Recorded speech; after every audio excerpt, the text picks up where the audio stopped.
Bueno, buenos días a todos y todas. Muchísimas gracias por estar el día de hoy aquí, especialmente a nuestros estudiantes del Instituto de Estudios Sociales en Población. El día de hoy, el programa Nuevas Lecturas quiere hacer una clase inaugural. Estamos ampliando nuestra malla curricular. Y esta es la clase inaugural que da inicio al curso Costa Rica a través de censos y encuestas nacionales, nuevas preguntas y potencialidades para la investigación social, que es una propuesta de la profesora Irma Sandoval.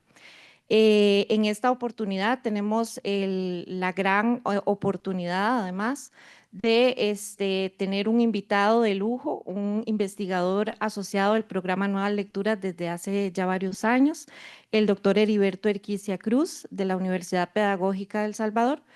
Y él nos va a ofrecer una mirada histórica a el tema de los censos en su país, en El Salvador. Quisiera a continuación brindar el espacio al doctor Norman Solórzano, director del Instituto de Estudios Sociales en Población, quien nos va a brindar unas palabras precisamente a partir de este proceso de ampliación de la malla curricular que el Instituto de Estudios Sociales en Población está poniendo en marcha a partir del año 2024. Entonces le damos el espacio al doctor Norman. Muchas gracias, Sofía.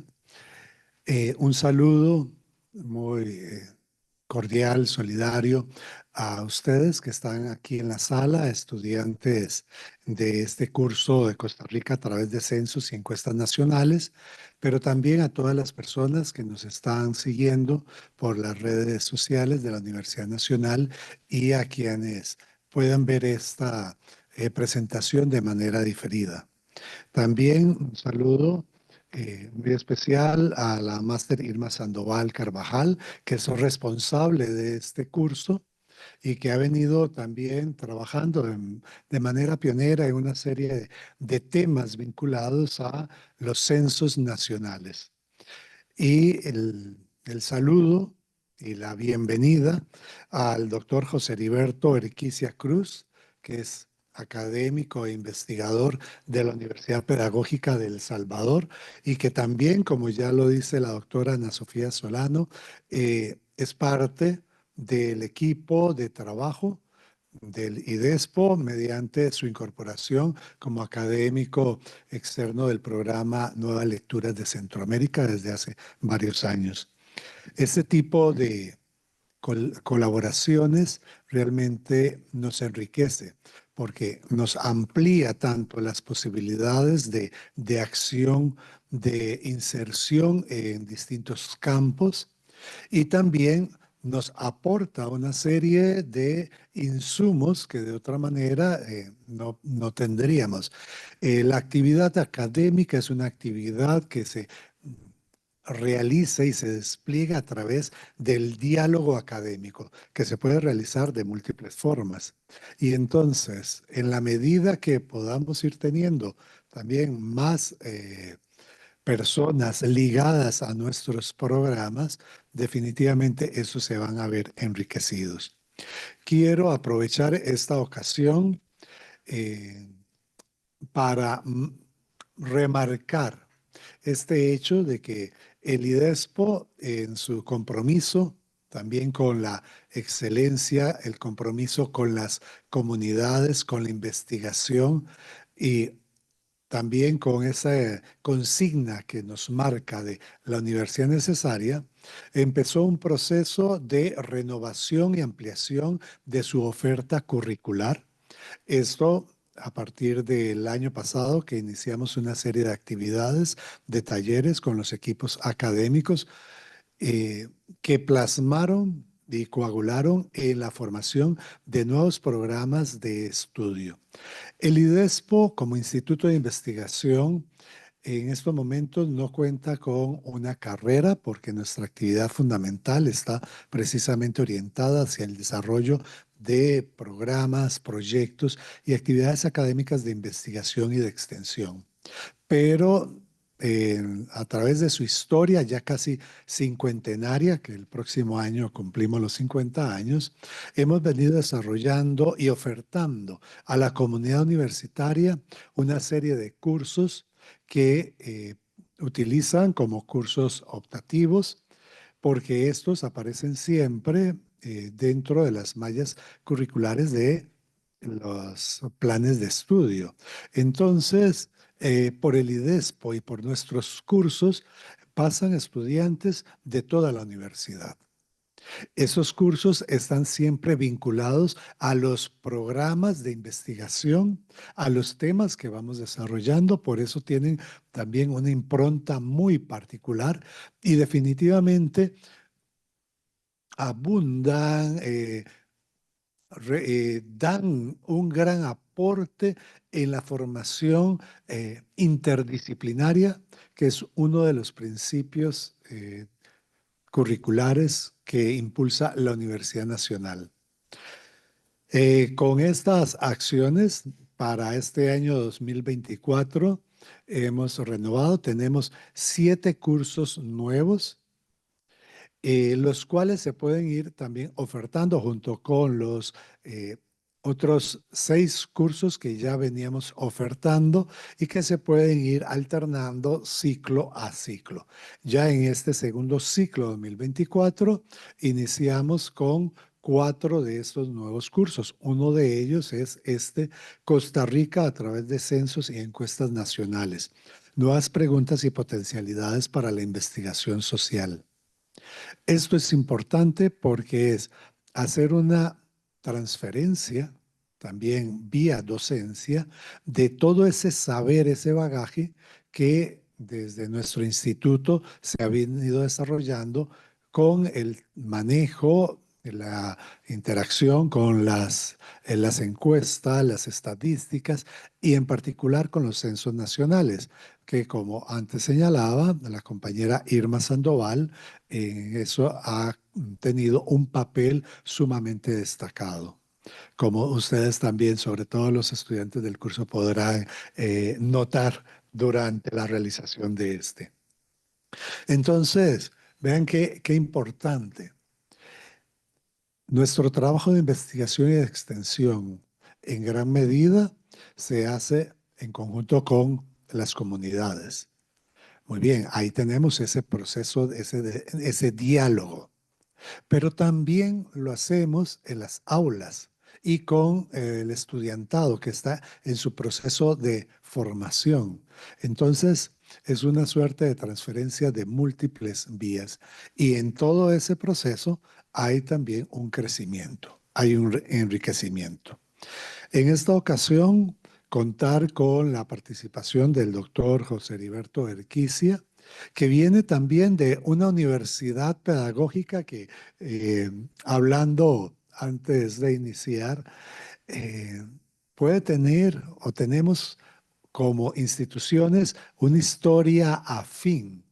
La Universidad Pedagógica de El Salvador, aunque tiene una malla curricular amplia, pero en su origen y una de sus fortalezas es todo el campo de la educación.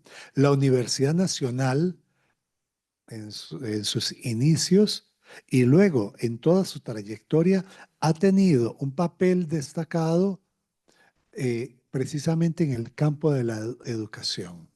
De hecho, la Universidad Nacional es la heredera de una tradición que denominamos la tradición normalista de formadores, de educadores, de maestros y demás. Y eso marca un carácter, marca una pauta. Entonces, poder tener ahora este intercambio que para ustedes también puede ser una buena oportunidad posterior a la presentación para intercambiar criterios, posiciones, hacerle preguntas y también, bueno, nos vamos ampliando en esa perspectiva de la dinámica de internacionalización hasta opciones de trabajo, ¿verdad? Prontamente quizás algunos de ustedes, algunas, tendrán que estar pensando en sus trabajos finales de graduación. Bueno, qué interesante poder hacer algún trabajo de graduación de ahí en conjunto, creando puentes con la Universidad Pedagógica de El Salvador. Así que al profesor José Heriberto, muchas gracias por estar con nosotros, muchas gracias por todo ese tiempo que también ha venido acompañando al programa Nuevas Lecturas de Centroamérica y que queremos que siga acompañando en el próximo quinquenio de este programa. Con ello, por ahora, los dejo para dar paso también a la parte sustantiva y poder disfrutar también de una clase magistral.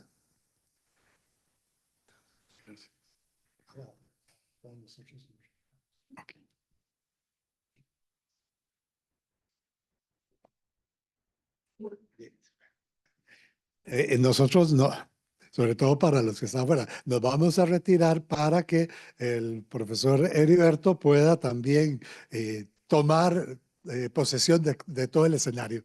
Y vamos a estar entonces entre el público. Muchas gracias. Gracias a usted. Bueno, muy buenos días a todos y a todas. De verdad que para mí es un placer de estar en la Universidad Nacional de Costa Rica. Quiero agradecer la invitación por parte del IDESPO y obviamente saludarles a ustedes, pero también a las autoridades, al doctor Norman Solórzano, el director de IDESPO, Máster Sandoval, la doctora Solano Acuña y Máster Rodríguez, quien pues han acuerpado a su servidor en esta semana que tenemos de estar acá, o bueno, más bien 2 días que tenemos, pero vamos a eh, hablar de varios. No sé si podemos bajar un poco lo intentaron. Ok, bueno, y tal vez si apagamos la luz para que se vea esta, ¿verdad? Que si no, no.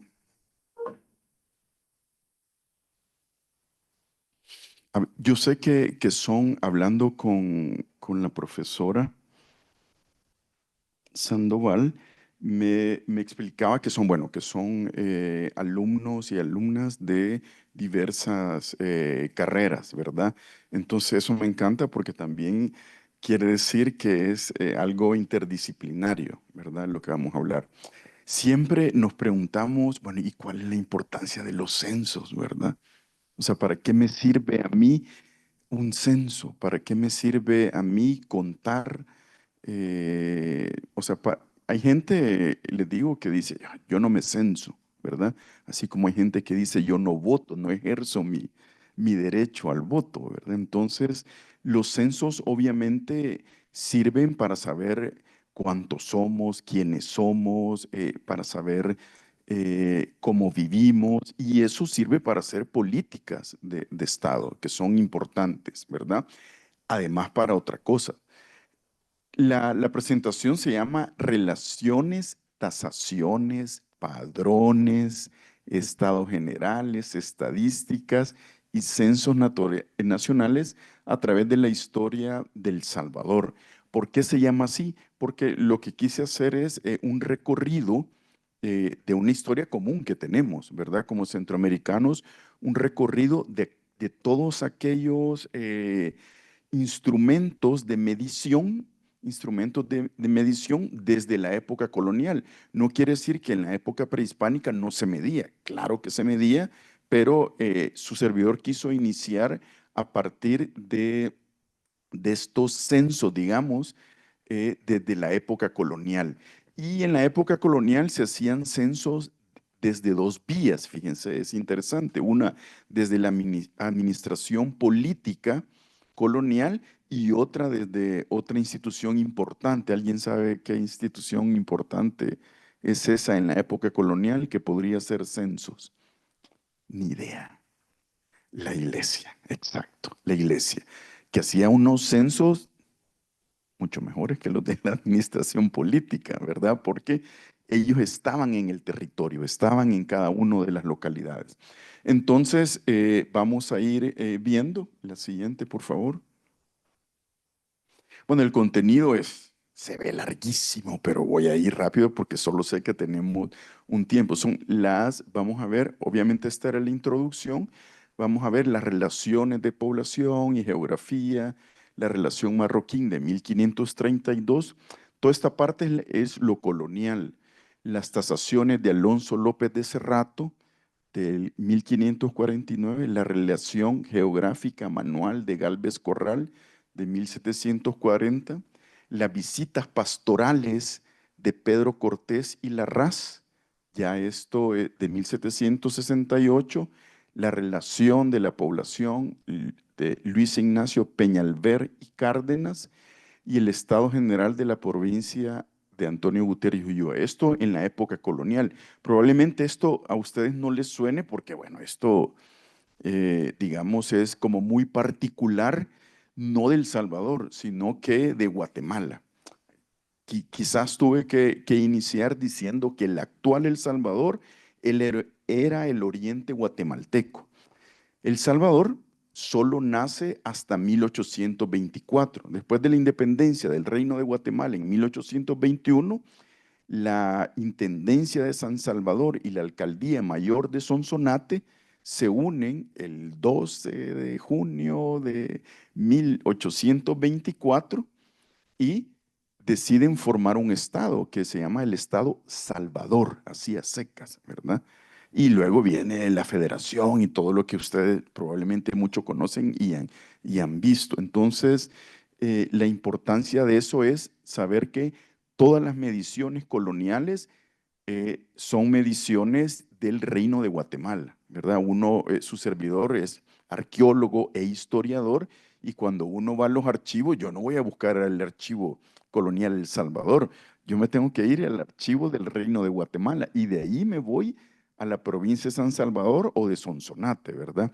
Entonces, por ejemplo, la mayoría de información que les traigo acá son de los archivos generales de Indias, del Archivo General de Centroamérica que está en Guatemala y de otro archivo que es espectacular, que es el Archivo Histórico Arquidiocesano de Guatemala. ¿Por qué? Porque ahí están los documentos de la iglesia, ¿verdad? Y a veces nos quejamos nosotros de, de la burocracia, ¿verdad? Esta burocracia la heredamos de los españoles, ¿verdad? Los españoles también son muy burocráticos y llevaban registro de todo. Hasta yo hablando con la profesora le decía que en algunos registros de la iglesia llevaban el inventario hasta de los cuartillos de las velas, de las velas por ejemplo, una parroquia tenía tantos cuartillos de velas, ¿verdad? O sea, que significaba que llevaban todo. Pero eso para los cientistas sociales, para los investigadores es una maravilla, ¿verdad?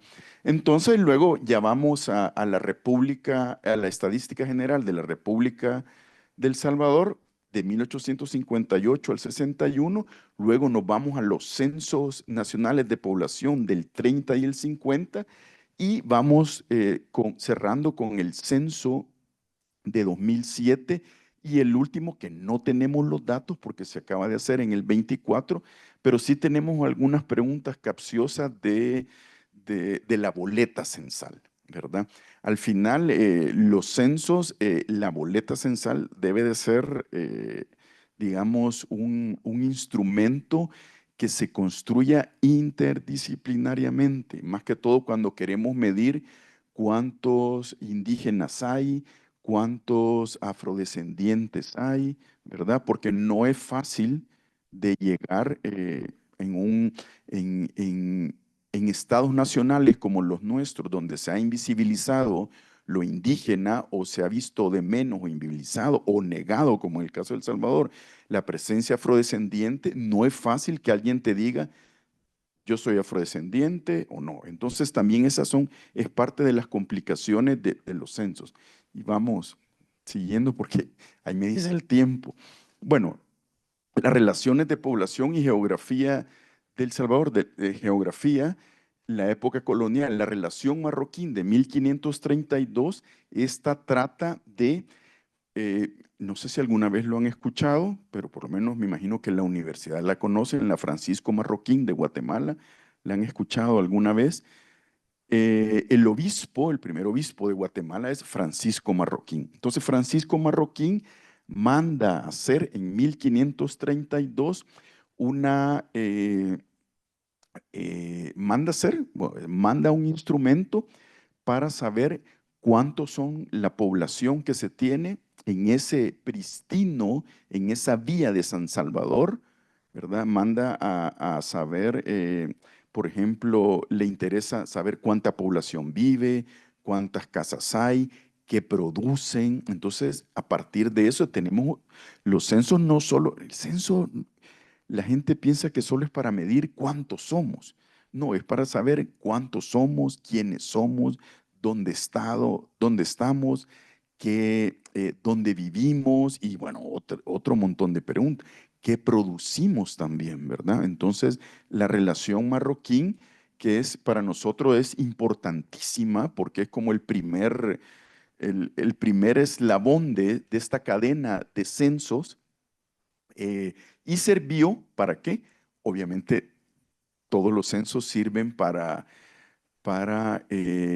algo, ¿verdad? Para algo y desde el poder, ¿verdad? En este caso, el censo de la población y geografía de la relación marroquín sirvió para darle tierra a los encomenderos españoles, ¿verdad? Entonces, de repente, ok, tenemos todos estos pueblos y los vamos a dar en encomienda. Por supuesto, los mejores pueblos se tenían que repartir y era había también diferentes categorías o sea, habían unos que eran o sea, conquistadores en jefe y otros que eran soldados, por ejemplo. Entonces, pero a cada uno se le daba su encomienda. La encomienda en realidad te daban la población, o sea, eh, todos los productos de la población y como tributo, ¿verdad? Un tributo de lo que producía esta comunidad y también te daban gente en el sentido de que pudieran trabajar, ¿verdad? Para vos, o sea, como en diversos servicios. Como ustedes saben, la esclavitud indígena al inicio de la conquista digamos, de Centroamérica, si nos queremos ver así, pues inició pues con la llegada temprana de los españoles. Saben ustedes que aquí llegaron más temprano a Costa Rica porque venían del sur de Panamá. En Guatemala, Cuscatlán, el actual El Salvador, fue más tardío porque venían de la gente de México, de Hernán Cortés y Pedro de Alvarado.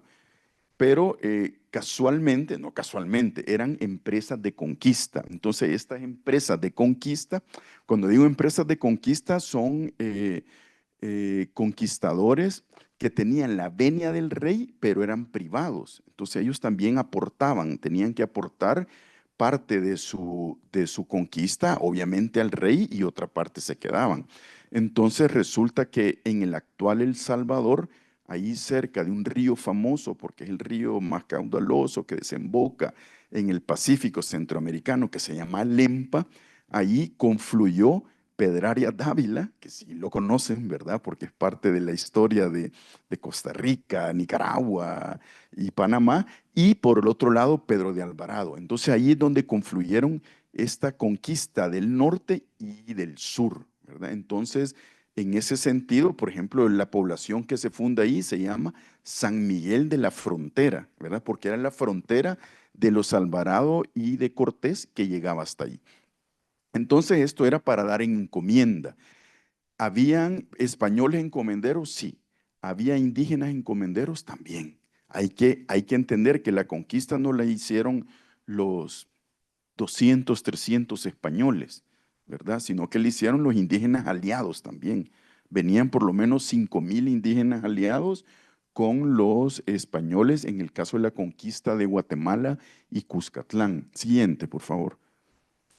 Hacia 1532, a solicitud del obispo de Guatemala, Francisco Marroquín, el cura de la Villa de San Salvador, Antonio González Lozano, elaboró un inventario que reflejaba las declaraciones de los 57 encomenderos de la vía, en donde se registraban el nombre de los pueblos bajo su encomienda, la cantidad de casas, eso es importante, la geografía del terreno, o sea, eso es importantísimo, saber dónde están ubicados, cómo es el terreno, el clima también, porque ahí sabemos qué sembrar, y los productos. Lastimosamente, para el caso de El Salvador, se dieron cuenta que oro como tal no había, ni plata como tal. Había que pasar muchos años para que en Honduras, por ejemplo, extrajeran este oro. Así que cuando parte de la leyenda negra, cuando nos dice, que los españoles vinieron y se llevaron el oro, ¿verdad? Bueno, en algunos casos, sí, obviamente una gran extracción de oro en el Perú y toda esta parte. En Costa Rica sí había oro, o sea, en las piezas de oro, pero en el caso mesoamericano, no. En el caso mesoamericano no había eso, hasta posteriormente las extracciones de metales en el Potosí mexicano, ¿verdad? En San Luis Potosí. Entonces, todo eso también hay que ir entendiendo porque siempre nos llenamos de esos como esos clichés, ¿verdad? Ellos nos trajeron espejos y nosotros les dimos oro, ¿verdad? Ustedes saben que los espejos en la época prehispánica sí existían. Son espejos de pirita, ¿verdad? De un mineral que se llama pirita. Entonces, sí existían y los hemos encontrado en investigaciones arqueológicas. No es ningún invento. De ahí, de los productos que muestra el documento, es importante la producción de sal. Fíjese que nosotros pensamos que la sal hoy en día solo es para las margaritas o para el tequila o para darle un poco de sal a la comida, pero no, la sal era un producto importantísimo. Esa sal servía para curtir los cueros, para curtir la carne, la carne salada, el pescado, para que durara, y era un producto de intercambio muy importante, ¿verdad? Obviamente, la sal, el maíz, el frijol, el chile, el cacao, el algodón, la elaboración de ropa, la crianza de aves, no de gallinas, ¿verdad? Ni de los pollos que conocemos hoy en día, sino que aves como guajolotes y otro tipo de aves que habían en América y que se comían, ¿verdad? Las gallinas y todo eso que conocemos hoy en día, eso lo traen los españoles también. Sin embargo, yo no sé cómo le llaman acá, pero en El Salvador a las gallinas, estas gallinas de Castilla les dicen gallinas indias, pero nada que ver, ¿verdad? O sea, en realidad son gallinas que traen los españoles, ¿verdad? La crianza de ave, la pesca era importantísima, la recolección de miel y cera y otros misceláneos como la cochinilla, que es una tinta. ¿Alguien sabe qué es la cochinilla? Sí, sí. Sí, exacto, exacto. Y que da el tinte rojo, ¿verdad? La cochinilla. Y por otra parte, el ocote, ¿sí saben qué es el ocote? El ocote es del árbol de pino, esto que es como para quemar, o sea, para hacer, ¿cómo se llama? Como leña, ¿verdad? Lo que pasa es que como aquí hay unas palabras que son como ocote, que son palabras náhuatl, ¿verdad? Entonces, por eso les pregunto, porque probablemente aquí ese tipo de palabras en náhuatl no estén. De ahí la pepitoria, que es la semilla bueno, de algunas calabazas, la piña, la cerámica, la olomina, que es un pescado pequeño, y cutarras, que son las sandalias, ¿verdad? También. Y cabe mencionar que algunos pueblos pagaban su tributo a partir del trabajo de jornaleros, ¿verdad? Siguiente, por favor, porque si no, no voy a salir de lo colonial. Bueno, este es parte del mapa actual de El Salvador. Aquí está Guatemala, aquí está Honduras, esto es el oriente salvadoreño, este es el río Lempa que les digo, ¿verdad? Y son los poblados que se documentaron en la relación marroquín. Todos esos poblados en su mayoría existen: Tacuba, Catepeque, Jujutla, Tacua, Paneca, Por ejemplo, quiero buscar dónde está Cuscatlán, Nejapa, Izalco, Nahuilingo, Caluco, Cuixnáhuatl. Aquí está Cuscatlán, ¿verdad? Cuscatán, que era como la capital de los pipiles, que era los pipiles son un pueblo de habla náhuatl, ¿verdad? Que son gente que viene del centro de México y que son los que encuentran los españoles cuando llegan. En ese El Salvador, digamos, que hoy tenemos, cuando los españoles llegan, hay grupos indígenas que son maya chortís, mayas pocomames, xincas, pipiles, lencas y chorotegas, ¿verdad? De hecho, la parte oriental del Salvador, que aquí no aparece por cuestión de esto, eh, lingüísticamente, o sea, el lenca y el chorotega tiene vinculación con los pueblos protochipchas, ¿verdad? O sea que es hacia el sur, ¿verdad? O sea, ellos se comunicaban con gente hacia el sur, pero estaban, a la llegada de los españoles, estaban dentro del espacio mesoamericano, no del área intermedia, como se llama hoy en día al espacio, por lo menos que pertenece una parte de Costa Rica, Nicaragua, Honduras y el Caribe. Entonces aquí están todos los pueblos. La mayoría de estos existen todavía, lo único que obviamente tienen su nombre. Algunos quedaron con su nombre náhuatl y otros quedaron con su nombre, digamos, español. Lo que hacían era ponerle, por ejemplo, aquí está Chalchuapa, le ponían Santiago Chalchuapa, ¿verdad? San Andrés Apaneca, y así cada uno tenía su advocación. Eso no pasó solo en El Salvador, obviamente pasó en toda Iberoamérica, ¿verdad? Pero en algunos casos es importante. ¿Cuál es la diferencia entre el náhuatl y el náhuatl mexicano?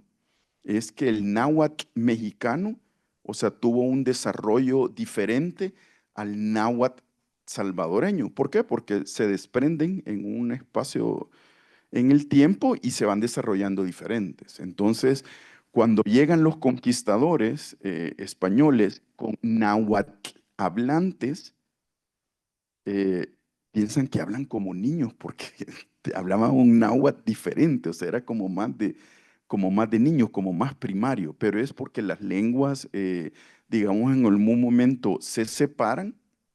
Sin embargo, el náhuatl mexicano es el mexica o el azteca, pero en realidad lo correcto es el mexica, era la lengua, digamos, que se hablaba en toda el área, era la lengua del comercio, era la lengua franca, ¿verdad?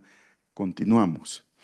Estas es las tasaciones de Alonso López de Cerrato de 1549 y acá lo que traemos es una tabla, es una tabla. ¿Quién era Alonso López de Cerrato? Era el presidente de la Real Audiencia de Guatemala, que en primer momento estuvo ubicado no en Guatemala, fíjense que estuvo ubicado en el poblado de Gracias, no gracias a Dios en Honduras, sino que Gracias en Honduras.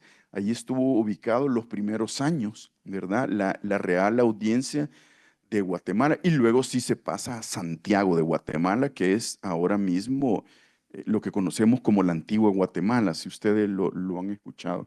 Entonces aquí hay una serie de pueblos del oriente salvadoreño en donde lo importante es cuántos indígenas tributarios tienen. Indígenas tributarios eran estos que obviamente daban tributo. Probablemente no está hablando de uno, sino que una familia o un grupo familiar que tributaba. Entonces ahí están los pueblos de Yucuayquín, Comacarán, Erehuayquín, Jiquilisco, Zulután, Yoloayquín, Uluazapa. La mayoría de estos pueblos está en lengua lenca, que es la que se habla en la mayoría del oriente salvadoreño y en el sur oriente de Honduras, ¿verdad? De Honduras. Eh, y este jiquilisco que tiene que ver con el lugar del jiquilite, que es la planta que produce el azul, ¿verdad? El añil, si alguna vez lo han escuchado. Siguiente, por favor. Esta es la relación geográfica de Manuel Gálvez de Corral. La anterior que veíamos, si es algo de la administración política colonial. Esta es la relación geográfica de Manuel Gálvez de Corral de 1740 que es un alcalde de valga la redundancia, de la Alcaldía Mayor de San Salvador, y él sí tiene esta relación geográfica que es muy importante. Acá hay algo muy importante. ¿Se recuerdan que a mediados del siglo XVI se prohibió la esclavización de gente indígena, ¿verdad? Para trabajar en las haciendas, en esto y lo otro? Y entonces, ¿qué sucede? Se trae un nuevo grupo humano que prácticamente se trae, ¿verdad? Pero no es exactamente se trae, es una diáspora que se secuestra prácticamente de África, ¿verdad? De esos pueblos africanos. Entonces, se trae toda esta gente de África para que trabajen en haciendas, para que trabajen en la parte, digamos, doméstica, pero siempre dentro del espacio hispano, dentro del espacio digamos, hispano. Entonces, en ese sentido, es importante porque aquí tenemos, por ejemplo, el pueblo de San Vicente, que es el principal, y ustedes pueden ver que ya para 1740, solo el área de San Vicente, que era un área de producción de añil, de ganados, la mayoría son ya mulatos, ¿verdad? 2.947 mulatos versus 1.311 indígenas, ¿verdad? Y 58 españoles, que de esos españoles, unos dos habrán sido españoles de la península. Los demás eran criollos, ¿verdad? Y esos dos son los que trabajaban en la parte, digamos, como gubernamental. Pero ya de ahí, todos estos pueblos, yo lo que quiero que se fijen, porque es lo que su servidor trabaja, son etnicidades, lo que se fijen son estos, pueblos indígenas y mulatos. ¿Por qué? Porque luego vamos a ver que el Estado salvadoreño a inicios del siglo XX, bueno, finales del siglo XIX empieza una invisibilización de lo indígena y a inicios del siglo XX hay una negación de la negritud, ¿verdad? De esa afrodescendencia. Vamos a seguir, por favor. Gracias. Bueno, para 1740 en San Salvador habitan 3.400 mulatos, que estos se emplean en el servicio de las haciendas, pero cuando hay un movimiento de que por lo menos iba a venir Francis Drake o cualquiera de los piratas, que sí llegó por allí, que Sofía se ríe, pero sí llegó por allí, ¿verdad? Se emplean en el servicio, perdón, de las haciendas y son soldados para la guarda de aquellas costas, por distar el Mar del Sur, que el Mar del Sur es el Pacífico, ¿verdad? El Salvador solamente tiene costa pacífica, ¿verdad? De costa pacífica, 10 leguas de dicha ciudad. 10 leguas son una legua, 4 kilómetros, o sea, son 40 kilómetros. Desde cuando uno está en San Salvador, yo en línea recta hacia el sur son 40 kilómetros, ¿verdad? Yo no sé, por ahí le contaba a alguien de ustedes que, bueno, todos los días cuando voy a mi casa por esas lomas, pues a un lado veo la ciudad y al otro lado veo el mar. O sea, es porque es la parte estrecha de Centroamérica, ¿sí? Es cuando viene la parte como mucho más estrecha. Bueno, y eso nos lo decía para 1740. Siguiente. También en este caso Sonsonate en 1761, que es otro espacio de ese San Salvador, dice, se compone mi comarca, esto lo dice el alcalde mayor de Sonsonate, Veira, ¿verdad? En un documento que aunque no es una tasación, no entra de esta relación, pero es un documento que nos trae algunos datos estadísticos importantes. Fíjense que este documento es porque resulta que cuando llega el nuevo Borbón, Carlos III, se celebran las fiestas de entronación. Entonces hay un documento que va en donde narra todas las celebraciones de los pueblos alrededor de Sonsonate. Y ahí hay pueblos indígenas, pueblos afrodescendientes, incluso es la última, para 1762 tenemos, digamos, la mención más tardía de que en el actual El Salvador se hablaba el idioma de Angola, ¿verdad? Porque ahí dice, y van la gente cantando y con los tambores y van cantando en su idioma de Angola, ¿verdad? Eso para nosotros es muy importante, aunque esto no sea una estadística, ¿verdad? Entonces dice, mi comarca, Sonsonate, se compone de 22 pueblos de gente parda. Gente parda es una categoría de afrodescendiente, de gente parda totalmente, y los otros de indios, aunque hay en los más de ellos interpoblados, españoles, mestizos, mulatos, negros y zambos. También estas bueno, tres categorías afrodescendientes que todos harán el número de 14,000 vecinos, ¿verdad? Entonces, son datos de interés. Siguiente. Luego, las visitas pastorales. Las visitas pastorales son de verdad que una maravilla. Pedro Cortés y Larraz, obispo de Guatemala.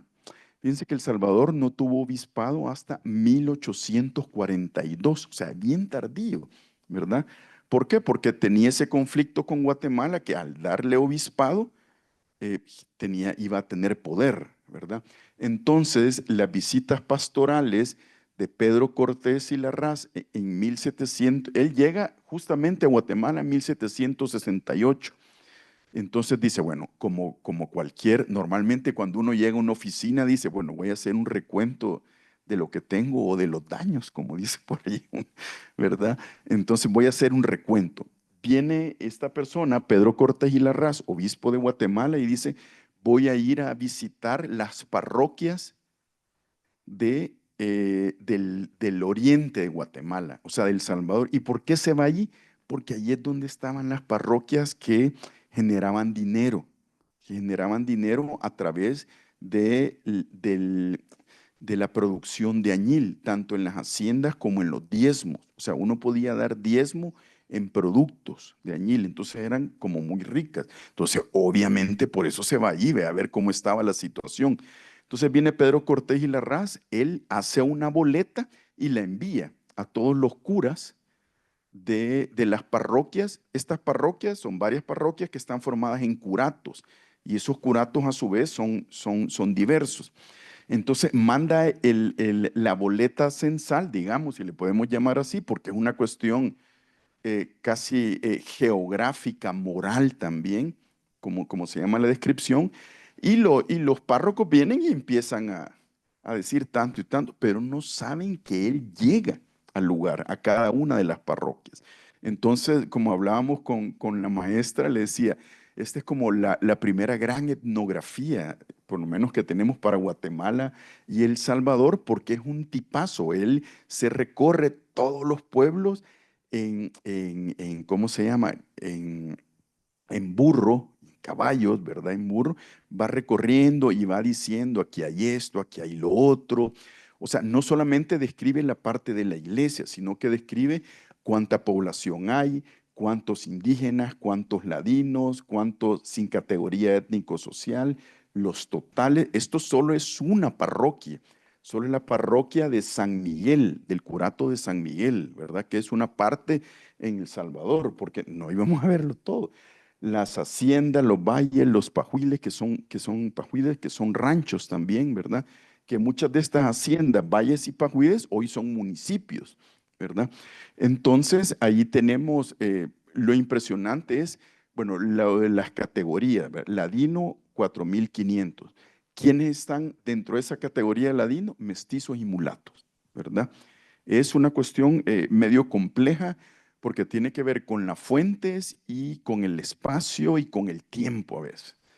Entonces, Pedro Cortés y Larraz, yo le comentaba también a la profesora que, por ejemplo, tengo colegas que han hecho estudios sobre LGBTI+ de la visita pastoral. ¿Por qué? Porque ahí describe que fulanito de tal con fulanito de tal andaba mancebado con esto y lo otro, que andaban haciendo no sé qué, no sé cuánto. Entonces, y lo mismo el cura, ¿verdad? Me dice, llego a tal lugar, dice, y me dicen que el cura de esta ciudad anda ahorita amancebado con la mujer no sé qué y anda en su hacienda, ¿verdad? Y de ahí tienen hijos también, o sea, eso es la historia de nuestros pueblos, ¿verdad?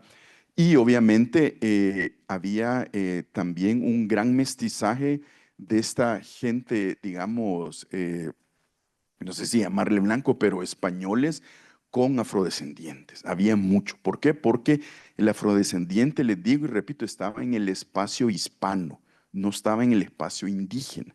Luego sí habían, obviamente, un mestizaje con indígenas, pero tiene que ver otras situaciones. Siguiente, por favor. Vaya. Este es un mapa de Curato. Yo creo que está así porque pesada la... Es un mapa de Curato que por supuesto que está en el archivo de Indias, ¿verdad? De Sevilla, España. Y este es el mapa de Curato de San Salvador, en donde aquí está San Salvador, el volcán, y aquí hay varias población, ¿verdad? Obviamente cada uno de ellos tiene una numeración e indica. Esto es lo que Cortés y Larraz vio para 1768, ¿verdad? Ya hay una iglesia medio fuerte ahí, la parroquia y esto y lo otro. Eso sirve porque también es que la estadística no puede estar tampoco eh, apartada de la geografía, ¿verdad? O sea, es importante. Siguiente. La relación de la población de Luis Ignacio Peñalvé, que ya no veo ahí, Peñalvé. El arzobispo de Guatemala, que incluía los territorios de la alcaldía mayor de Sonsonate y la intendencia de San Salvador, los dos territorios que conforman el actual El Salvador, tiene un prelado eclesiástico con el carácter de arzobispo. Está describiendo lo que dice, un cabildo metropolitano compuesto de 9 prebendados, entre ellos 5 dignidades y 4 canónigos, competente número de capellanes y un colegio de 6 con 12 becas para el servicio del coro. Hay también un colegio tridentino con 24 becas de dotación. Les decía, ese El Salvador pertenece al oriente guatemalteco, entonces no hay universidad. La Universidad de El Salvador llega hasta 1841, ¿verdad? O sea, es bien tardía, bien tardía. ¿Por qué? Porque ahí estaba la Universidad San Carlos de Borromeo. Entonces, toda la gente que podía estudiar, más que todo las élites, que son curas y algunas que luego fueron militares, son los que van a estudiar allí, ¿verdad? Entonces, estamos hablando también de una población que no tenía mucho estudio, sino que solo la élite. Y si querías estudiar y no eras de la élite, pues te metías a cura, ¿verdad? Que era lo que se daba en ese momento. Tiene en su distrito 20 vicarías provinciales, 129 parroquias, en todo 276, perdón, sacerdotes seculares, desde el prelado hasta el más moderno, algunos ordenados insacris de menores y clérigos de hábito. Miren, esto es importante. Los sacerdotes seculares son los que no están adscritos, digamos, eh, a una orden, gracias, a una orden. Entonces, tienen mayor movilidad, ¿verdad? No los andan diciendo, hey, usted, venga, los franciscanos estamos acá, los mercedarios, los agustinos y los dominicos, que son las 4 grandes órdenes que estaban allí, sino que eran seculares, o sea, eran sacerdotes, pero podían hacer, digamos, tenían un poco más de movilidad, ¿verdad? Por eso es que tenían haciendas, eran prestamistas también. Hubo uno que era, o sea, no era banquero porque no existía todavía la noción de banco, pero solo él dominaba el 20% de las exportaciones de Centroamérica. Entonces era un tipo sumamente rico. Vea el cura Mateo Cornejo de San Vicente, gracias a los añiles. En el propio distrito del arzobispo y sus 129 parroquias, de esas 37 parroquias pertenecen al actual El Salvador, se encuentran 4 ciudades, San Salvador y San Miguel, 7 villas, Villa de San Vicente, Villa de Sonsonate, 420 pueblos con algunas eh, aldeas, debería decir ahí, y su total población son 636.822, al más divididas en dos clases, la una de blancos, mulatos y negros, y la otra de indios sin distinción de sexos, estados y edades, según manifiesta el pormenor que antecede dividido por parroquias, Nueva Guatemala de la Asunción, ¿verdad? 22 de agosto del 1805. Ese es como el último censo desde la iglesia que se da en el actual El Salvador. Si ustedes ven, lo que hacen son dos categorías. Mulatos y negros están con blancos. Y de ahí los indígenas, que son de diversas etnias, ¿verdad? Están en un solo paquete, ¿verdad? Entonces, eso es alguna de las cosas que, bueno, que se ven en estos resultados. Siguiente, por favor. Aquí, bueno, lo que les decía, el mapa actual de El Salvador, con esas divisiones que les contaba al inicio, todo esto era, por lo menos para 1805, que es lo que estamos viendo, todo esto era la Intendencia de San Salvador y esta era la Alcaldía Mayor de Sonsonate.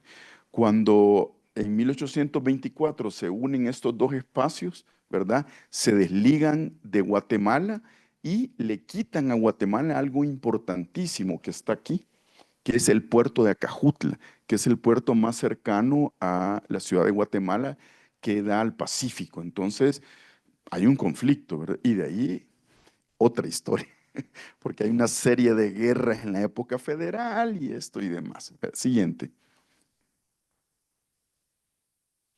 Esto es la población de la Intendencia de San Salvador, quitándole lo otro que le decíamos, ¿verdad?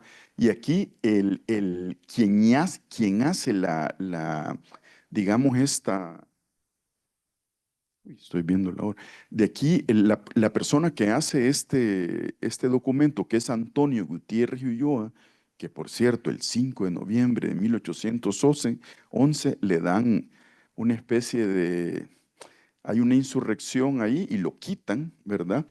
Lo que ustedes pueden ver aquí, yo creo que lo más interesante, más que los partidos, que son 15, ¿verdad? Lo más interesante es ver los resultados. ¿Cuántos españoles? ¿Cuántos mulatos? O sea, la gran cantidad de mulatos en El Salvador, casi son 90,000 mulatos y 71,000 y pico de indígenas, ¿verdad? También hay que entender dónde está la mayoría de españoles en Metapán, ¿verdad? En Metapán, ¿por qué?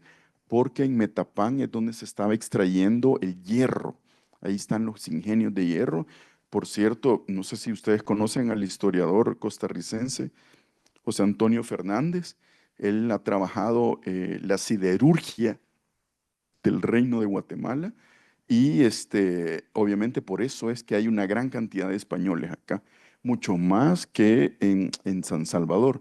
Y por supuesto el lugar con más afrodescendientes, digamos, es San Vicente, si no me equivoco, luego San Salvador, luego Chalatenango, y en realidad son los sitios donde hay más movilidad. Luego creo que está San Miguel, pero son los sitios que tienen que ver con el comercio y el desarrollo de la producción de añil, donde estaban, ¿verdad? Siguiente, gracias. Luego nos trasladamos a mediados del siglo, un poquito más allá de mediados del siglo XIX, donde ya todavía no hay un Estado nacional, digamos, fuerte, ¿verdad? Sino que acaban de salir más o menos de la federación y están queriendo ver qué son, ¿verdad?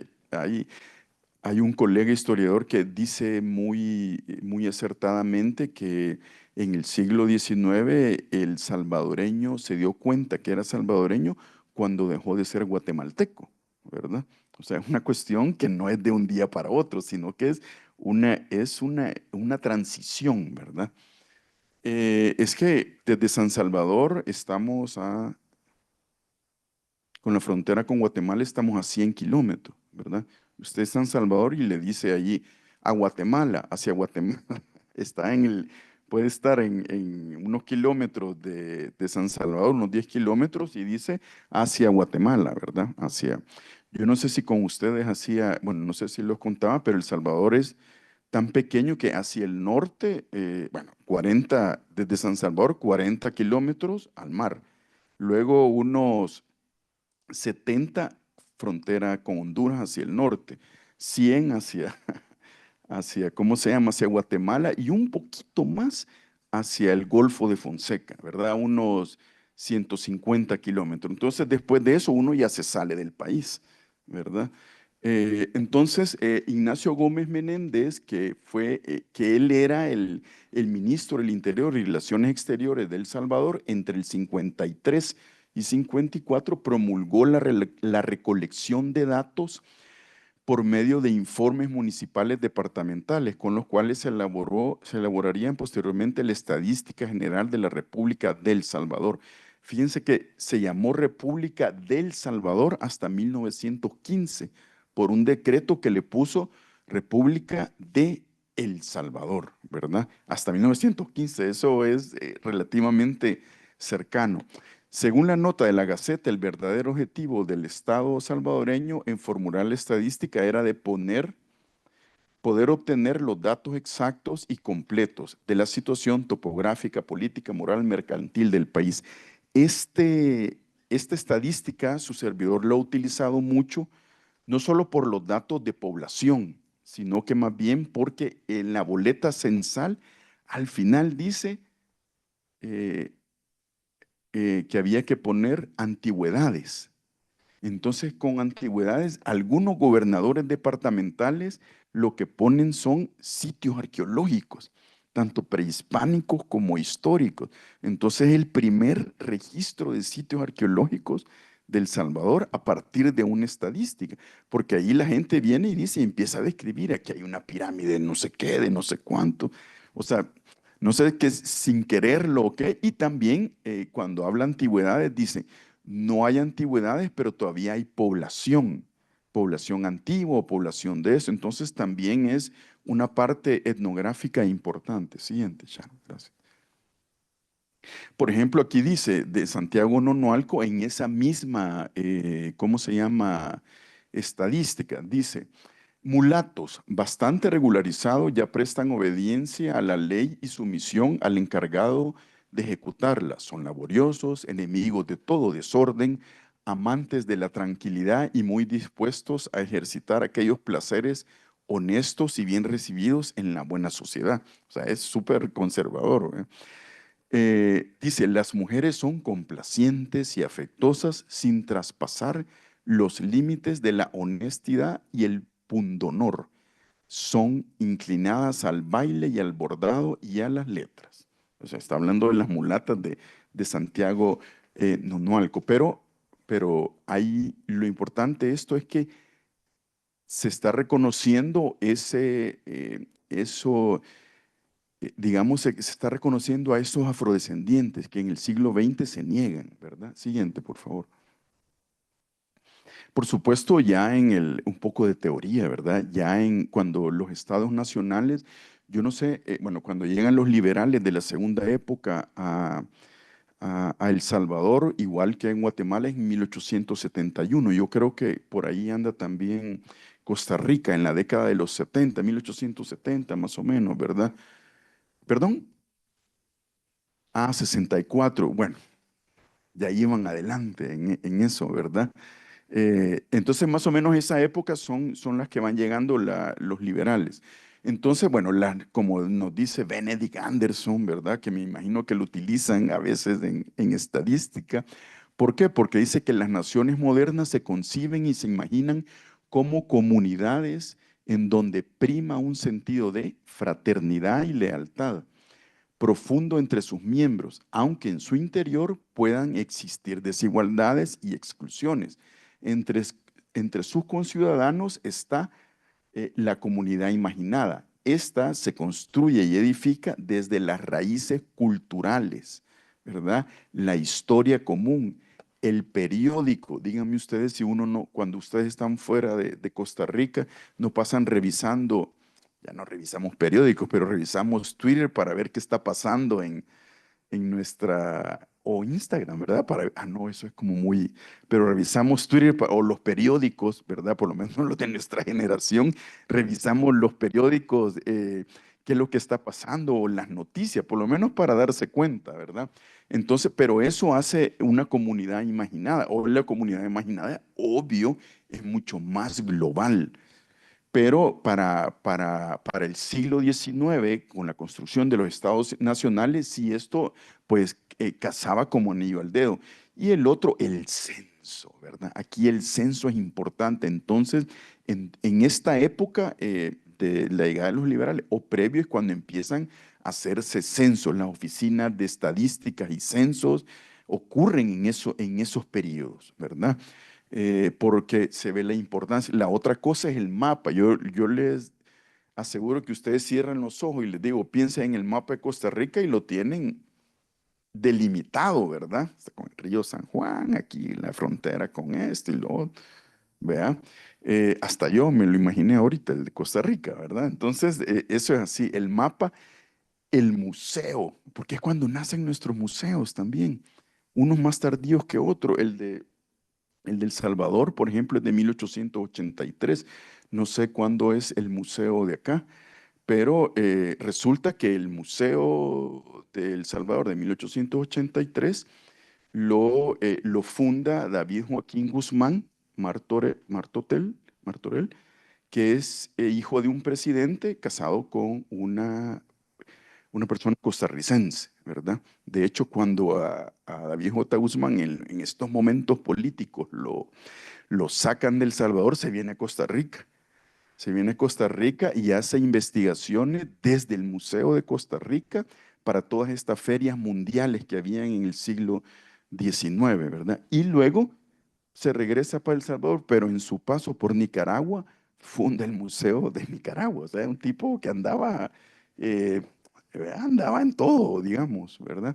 Entonces, la memoria y el olvido, entre otros elementos característicos de las sociedades modernas. Vamos siguiendo porque este es el censo de población de 1930. Este es en el siglo XXI, perdón, en el siglo XX, el último censo que habla de ¿cómo se llama? De categorías étnicas, aunque más que categorías étnicas, está hablando también de nacionalidades y como ustedes pueden ver, de raza. Aquí dice cuántos blancos, ¿verdad? Es el 3,5% de blancos, el 93,9% de mestizos, 2,6% de indígenas, los amarillos no salen en porcentaje y lo que denominan acá negros, pues no salen tampoco en el porcentaje para un total de 100. O sea que esto no cuenta porque es demasiado poco. Amarillos son chino y todo lo que se parezca a coreano, japonés y demás, ¿verdad? Y lo que pasa que estos que cuentan como negro no son los afrodescendientes salvadoreños coloniales, sino que son más bien personas que han llegado a trabajar por el ferrocarril, personas que han llegado, de eso podemos contar varias historias, pero son como bien puntuales. Y hay las nacionalidades, fíjense que aquí está el, Guatemala, Honduras, Nicaragua, Costa Rica, solo habían 13 personas, 9 hombres o 4 mujeres que aparecían en el censo. Y de ahí, bueno, todo esto, ¿verdad? México, ingleses, franceses. La verdad es que en 1930 ya en el estado salvadoreño ya había permeado la idea del mestizaje, había permeado la idea que venía ¿cómo se llama?, de México, de José Vasconcelos, este autor mexicano que fue ministro de Educación y demás, en el que decía que, bueno, que en México, bueno, estaban indígenas, pero todos somos esa nueva raza, esos mestizos, esa mezcla entre todos. Y en El Salvador permeó muchísimo eso, no así en Guatemala, ¿verdad? Por obvias diferencias también, pero en El Salvador lo adoptaron como se adoptó el neoliberalismo en los 90. Dolarización, los bancos privatizados y demás. Entonces, y también en 1930 eh, ocurre que 2 años después iba a haber un episodio muy fuerte en El Salvador, que es la matanza de campesinos e indígenas en el centro y el oriente del Salvador, que es conocida como la matanza de 1932. De eso se ha estudiado muchísimo. Y siguiente, por favor, si no. me da el almuerzo hablando de aquí. Este es el censo de 1930. Ustedes pueden ver acá, bueno, la estadística. Miren de dónde es tomado. De Costa Rica, de la UCR de Costa Rica. ¿Por qué? Porque resulta que nosotros no guardamos nada de eso. Y esta oficina de censo, no sé cómo que se llame, gracias, gracias. De ahí hemos tenido que tomar porque no tenemos esa información. Es importante para nosotros, es importantísimo que eso esté en línea porque nos ayuda a los investigadores a conocer, ¿verdad? Entonces aquí obviamente están los blancos, amarillos y negros, acá están los indios, mestizos, mujeres y demás, ¿verdad? Esta es la estadística de 1930, que fue la última del siglo XX, perdón, en que determinó por como ellos denominaban raza o por grupo étnico, como podemos decir ahora. Siguiente. Y de ahí nos vamos a pasar hasta, bueno, esto es una especie de, no es collage, pero es una especie de algo que es lo que estaba pasando en los 30, ¿verdad? O sea, primero un blanqueamiento. El blanqueamiento viene desde la época, o sea, desde que llegan los primeros españoles empieza el blanqueamiento, ¿verdad? ¿Cómo comienza? Por ejemplo, los aliados de Cuaquecholan que se unen a los españoles, ¿verdad? Cuando ellos se representan ante los otros, se representan pintados de blanco aunque sean indígenas, ¿verdad? Entonces es un blanqueamiento mental, no ni siquiera biológico o cultural, sino que ahorita era otra cuestión. Es decir, nosotros estamos con esto, ya no somos de los de aquellos, los otros son de los que estamos conquistando, pero eso es para otra historia. Obviamente hay un blanqueamiento, el mestizaje predomina, los censos también, los censos están diciendo, el campesino, luego de 1932, tanto el campesino como el indígena se volvió sinónimo de comunista. Entonces, para los finqueros en El Salvador, los campesinos eran comunistas, ¿verdad? Entonces, por eso había que tenerlos así como los tuvieron. La cuestión del ladino también, el racismo y en El Salvador, aún hoy en día, a la mayoría de la gente, usted le pregunta sobre ¿existen afrodescendientes en El Salvador? Y la respuesta es esta. Aquí no hay negros, ¿verdad? Pero eso es una construcción del Estado y de sus instituciones en borrar, en negar esa africanidad, ¿verdad? Siguiente. Mire, esto es la maravilla. Es un chiste, obviamente, ¿verdad? Es el Censo Nacional de Población de 1950. Y lo que dice es, todos los salvadoreños son iguales y sin diferencias étnicas. Ahí vino y borró todo. O sea, apenas hombre y mujer, ¿verdad? Y no me venga con otras diversidades, y mucho menos étnicas ni nada, ahí hombre y mujer. Entonces, en 1950, El Salvador se sentía orgulloso de ser el país más mestizo de América. Y así se promulgaban, o sea, la gente ¿cómo se llama? En muchos lugares cuando iban, o sea, los intelectuales salvadoreños, hay uno muy famoso que se promulgaba y decía, no, El Salvador somos el país más mestizo, o sea, el país más mestizo de Centroamérica y aquí no hay esa diversidad. Obviamente ocultando, ¿verdad? Lo que sí hay. Siguiente, por favor. Tuvieron que pasar muchos años para que viniera el sexto censo de población y vivienda de 2007.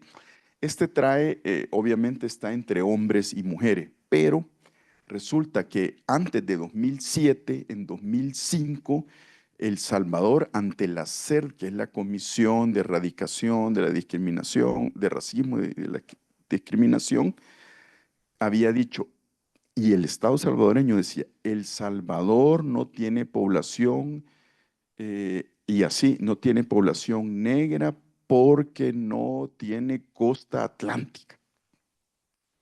O sea, algo más ignorante no puede haber. 2005, eso es hace poco, 2005, ¿verdad? Entonces, a partir de 2005, hay una serie de estudios. Fíjense que lo interesante y es lo que quiero poner a cuenta acá. O sea, a partir de 2005, muchos académicos empezamos a estudiar desde la historia, desde la arqueología, desde la antropología, obviamente desde los censos, desde la estadística, todo el historial de afrodescendientes en El Salvador, ¿verdad? Porque no era posible que se negaran cuando había, o sea, hay una gran cantidad, ¿verdad? Entonces es la academia la que lleva estas investigaciones y estas investigaciones son tomadas por la sociedad civil. Entonces los afrodescendientes salvadoreños andan con las investigaciones de otros colegas y de su servidor porque es lo que los legitima hoy en día a ellos como comunidad afrodescendiente.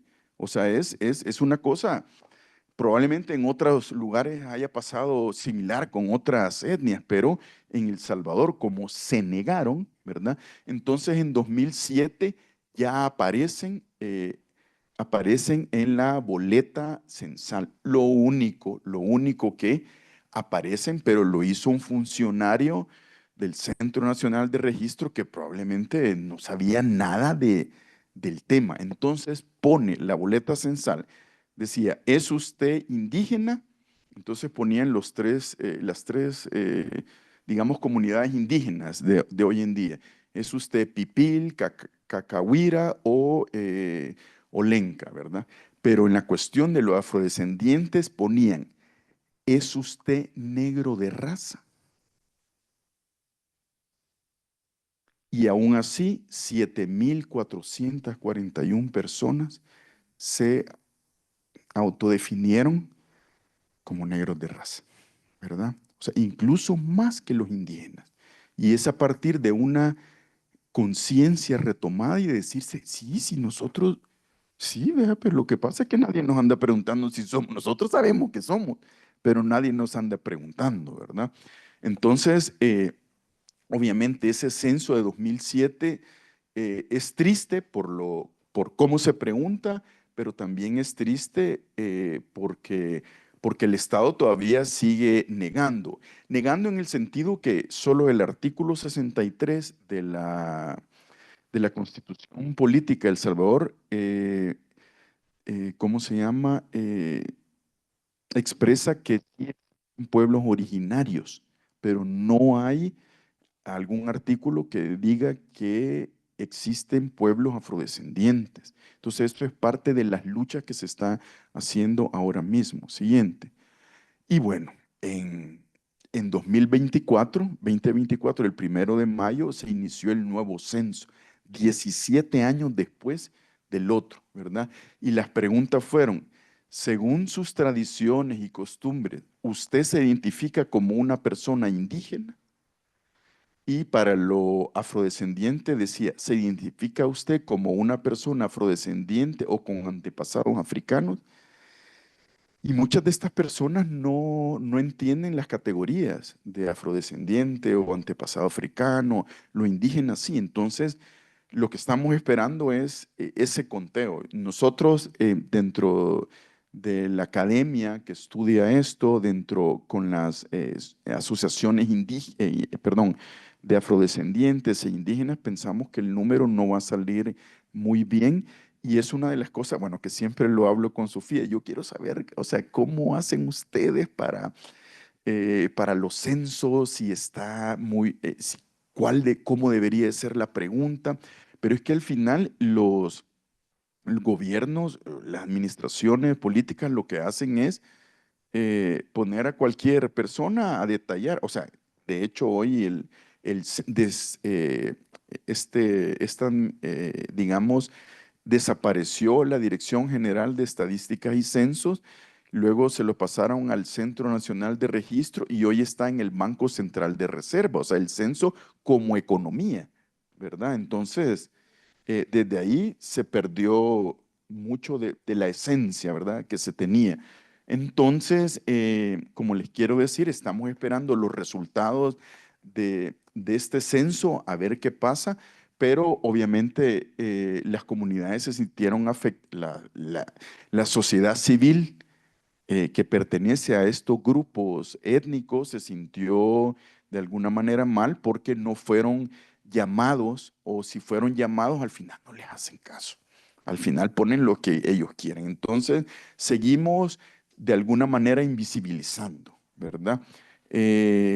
Hace unos 15 o más años, cuando uno hablaba de este tema en El Salvador, era un silencio total, así, diciendo como africano en El Salvador, afrodescendiente.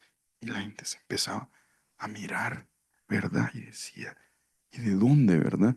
Y solo había que estudiar. Bueno, eh, desde el Estado salvadoreño se dejó de hablar de afrodescendientes, que son una categoría que se utiliza, que son zambos, hasta 1916. O sea, la negación comienza en los años 20, ¿verdad? Es una cuestión más cercana, ¿verdad? A diferencia, ojo, a diferencia digamos, del resto de Centroamérica que tienen, que nosotros vemos por la cuestión fenotípica, los afrodescendientes en la parte atlántica, ¿verdad?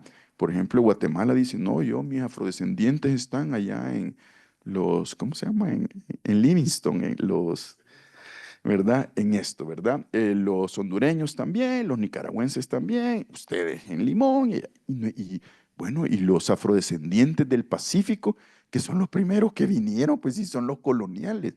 Eso los niegan, ¿verdad? En Guatemala están en el oriente, que son los que le llaman ladinos pardos, ¿verdad? Pero no están estudiados, no están en Nicaragua. Esa parte es bien poco estudiada, solo es la parte del norte. Entonces también hay que entender que hay diferentes oleadas de migraciones y esto y lo otro, ¿verdad? Y bueno, esto es parte de por qué era importante un censo, obviamente por cuántas personas hay en el país, su edad, número de hogar, nivel educativo, características de vivienda, inmigración. Yo le contaba a la maestra que somos 6.3 millones de salvadoreños en el último censo, pero 3 punto y algo viven fuera, ya en su mayoría en Estados Unidos. Entonces, y la diáspora no la cuentan, ¿verdad? Es más, la diáspora se asume más indígena o afrodescendiente, o sea, el salvadoreño estando fuera. ¿Por qué? Porque cuando están allá se ven y dicen, ah, chis, si yo me parezco, o sea, con esto tengo una amiga que le cuento la historia, ¿verdad? De lo afro y todo esto. Yo sé que ella es afro, pero ella no lo asume, ¿verdad? Y bueno, casi que un análisis de, bueno, de dónde viene tu familia y de esto y lo otro, ¿verdad? Y yo, pues, yo por dentro, pues, soy afrodescendiente, aunque te alices el pelo y digas que no, ¿verdad? Y entonces en un viaje viene ella y se va a New Orleans, a Nueva Orleans. Y cuando regresa me dice, tienes razón, tienes razón. No sabes cómo me vi allá. O sea, me sentía como que estaba entre mis hermanas. O sea, era como mis primas y como esto y como lo otro, ¿verdad? O sea que también hay que tener esa experimentación. Y así muchos salvadoreños también se asumen como tal, pero viéndose ante los otros, ¿verdad? Y bueno, eso es parte de los censos, es parte de la importancia, porque al final los censos no son los números fríos, estamos hablando de seres humanos, estamos hablando de lo que hacemos, de dónde vivimos, de lo que producimos, de lo que queremos. Importantísimo, sirven para las políticas públicas, para que no nos den gato por liebre, ¿verdad? Entonces, bueno, yo quiero llegar hasta acá. Me encantaría si tuvieran preguntas, con mucho gusto, yo pues se las contesto. Muchas gracias. No sé si hay una última, creo.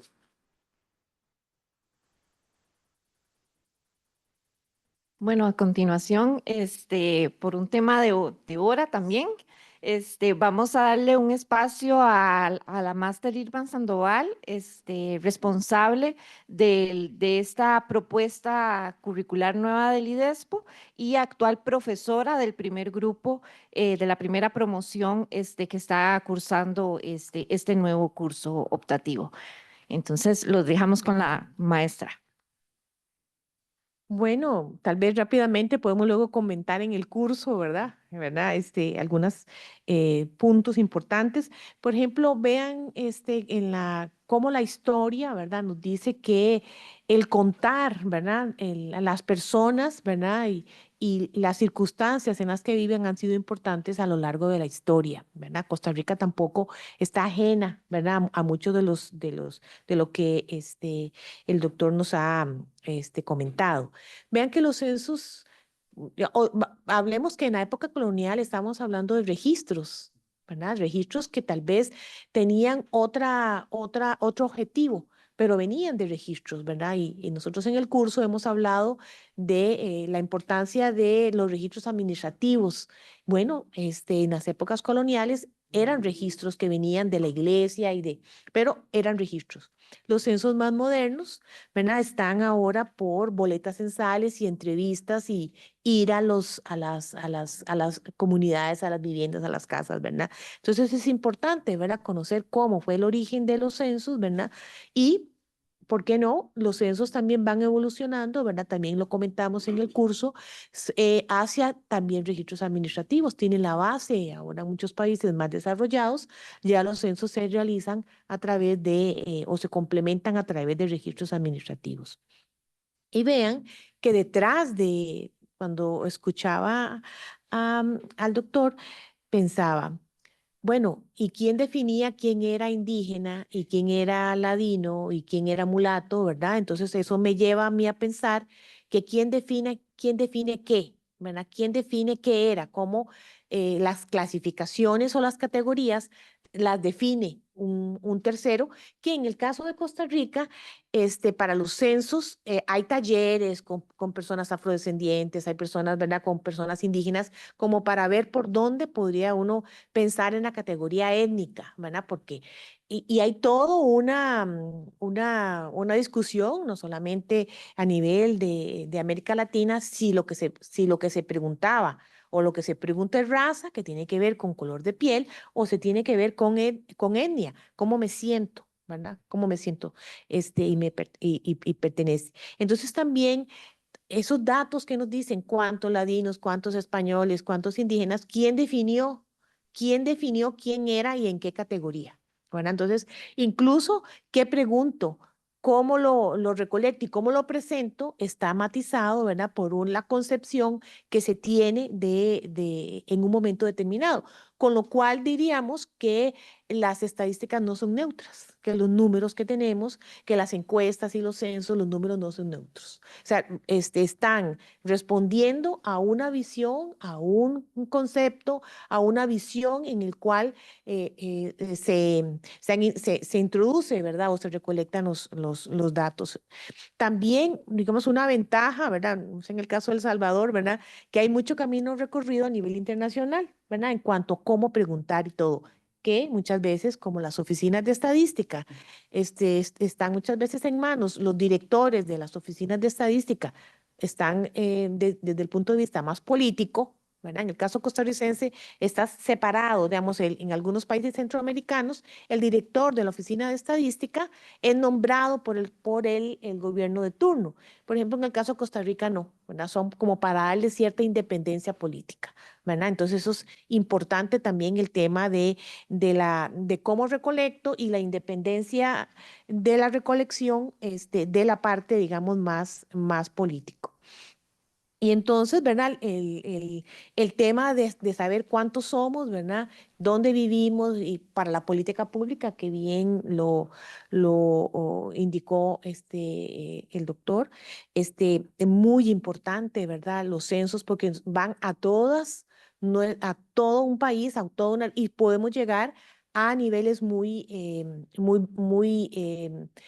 a nivel de incluso de distrito, bueno, un censo llega a provincia, cantón y distrito, que unas encuestas, ¿verdad? Las encuestas no lo hacen, las encuestas por muestreo, entonces la importancia de los censos. Bueno, nosotros tuvimos ahora el censo en el 2022, que en realidad tuvo un subregistro muy alto, ¿verdad? Y entonces se está viendo cómo se puede utilizar la información, pero eso no quita, ¿verdad?, de la importancia de la recolección, de ir a toda la población, tratar de visibilizar toda la diversidad que hay. Por ejemplo, en el censo del año 2000, a las personas que se encontraban hogares que se habían declarado dos personas como jefatura y cónyuge del mismo sexo, se corrigió y se definió, bueno, este es un hombre, es un error, ¿verdad? Entonces, a las parejas y hogares que tenían del mismo sexo fueron corregidas,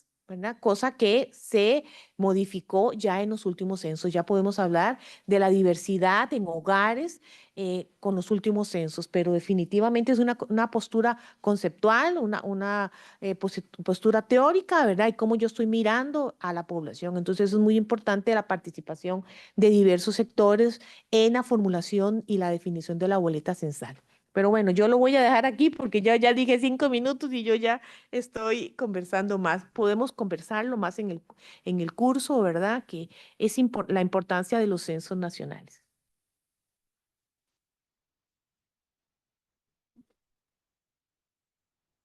Ahora mismo que estaba hablando la maestra, y ya para terminar, porque yo hablo mucho, recordaba un caso que estudiamos en un lugar en el oriente salvadoreño, un lugar que se llama San Alejo.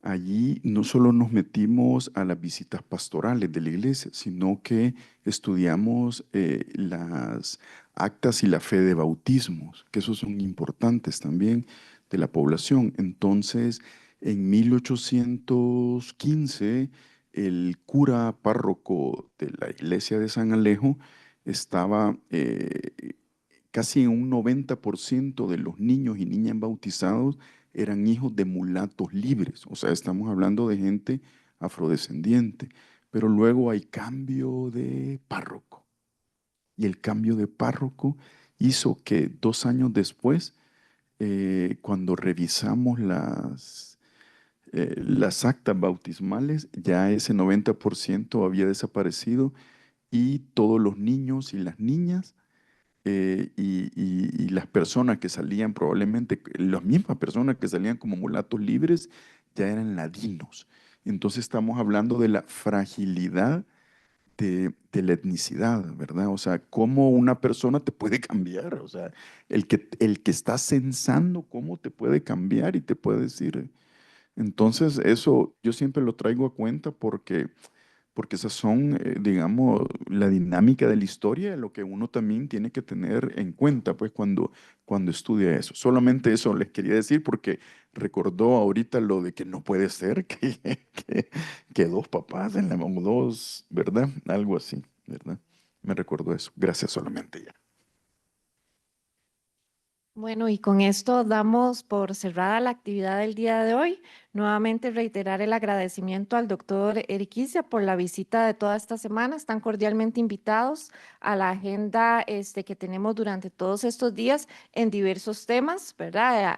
Hoy en la tarde, acá en la Universidad Nacional, tenemos la presentación de un libro conjuntamente con la Escuela de Historia, entonces también quedan cordialmente invitados. Y muchísimas gracias a la máster Irma Sandoval por la apertura, ¿verdad? Para trabajar el día de hoy con el grupo y al doctor Norman Solórzano por estar acompañándonos esta mañana. Muchísimas gracias.